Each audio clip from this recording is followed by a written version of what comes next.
Yeah, right, so it's something I just wanted to get off my chest while I'm thinking about it while I'm driving. So this is driving through Willington at the minute, little village in South Derbyshire. So when I was out in America, I was basically without a phone and I didn't really discover why until the back end of it. When I first went out there, turned my phone on and realised that it had no signal whatsoever.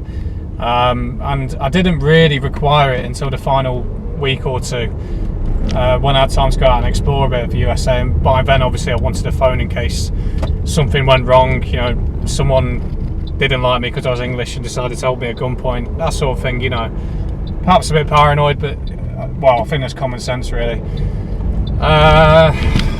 So with that, I rang up the O2 store and I said, could you explain to me why? I rang it up on a friend's phone, and I just said, well, why have I got no signal out here? You know, I pay £50 a month on my phone bill, and I've got no signal. The response to that was the 2 and 3G networks are down now in America. The only place that remains using the 2 and 3G networks is England and Ireland, well, Britain and Ireland. And as of next year, because when I got back to the UK, I went into the O2 store to ask, you know, what's the crack, you know, with this 2G, 3G network thing, and they informed me that as of next year, them networks will be scrapped as well. Now, this leads me on to these people who snigger at, conspiracy theorists. Obviously, we've been proven right on about vast majority of everything over the last 4 years, and the thing is, people are waking up rapidly now. The conversations I have everywhere across the country always lead to this sort of stuff because people are aware of what's going on. So there is like a mass awakening going on, because it pushed too hard back in 2020, 2021, even up until 22, and then they took the foot off the gas with the Eastern European thing that happened back in March of 22.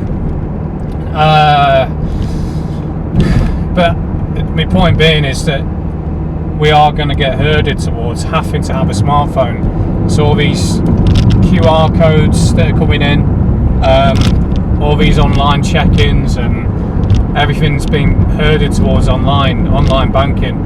So if you wonder why all the banks have shut down over the last 10 years, you know, I only have to go into Derby City Centre.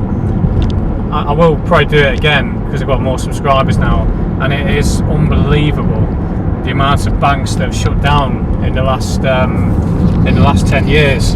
You know, back in the day when I used to go out drinking as a young lad, you know, sort of in the early 20s, I used to leave Jimmy's bar, there's a cash machine there.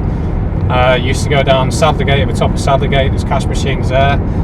They used to have Royal Bank of Scotland, cash machine there. Opposite there was Santander, cash machine there, you know, next to Walkabout. Obviously people will remember them drinking places from back in the day. DGO's, next door to DGO's there was Debenhams, there's a cash machine there, and they've all gone. They have all gone. Now, do not tell me for a second there's not a purpose or a reason why that's happening. And you know what? It leads back to the Bible. The Bible prophesies this. It's the mark of the beast. People have heard about by now. It's the microchip that they've got planned for us. Excuse me.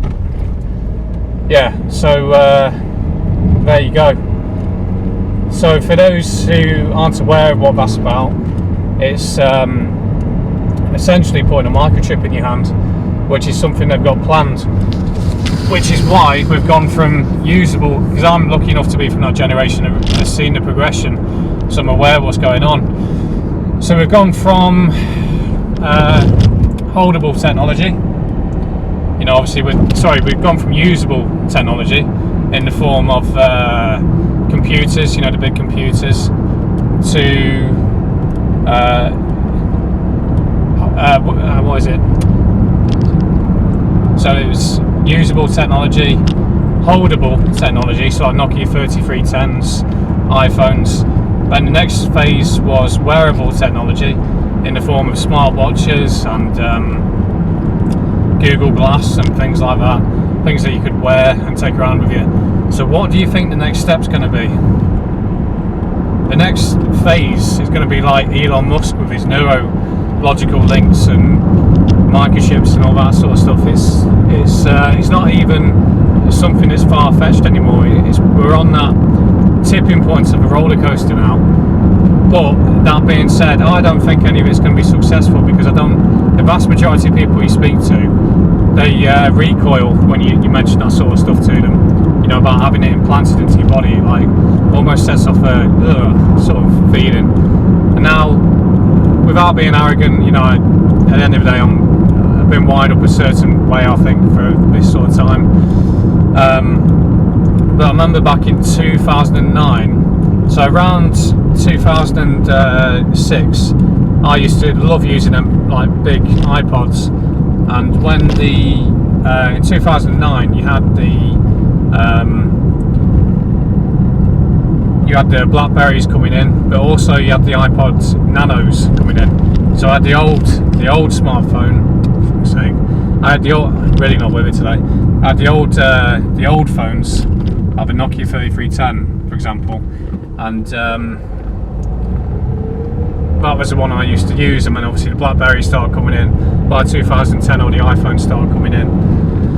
And with that, of course, the iPod Nanos came in, and I remember actually feeling really sort of repulsed at the iPod Nano, and that's where my sort of suspicions towards technology started creeping in. And you know, here we are. I suppose my suspicions were kind of right, really, when you think about it that way.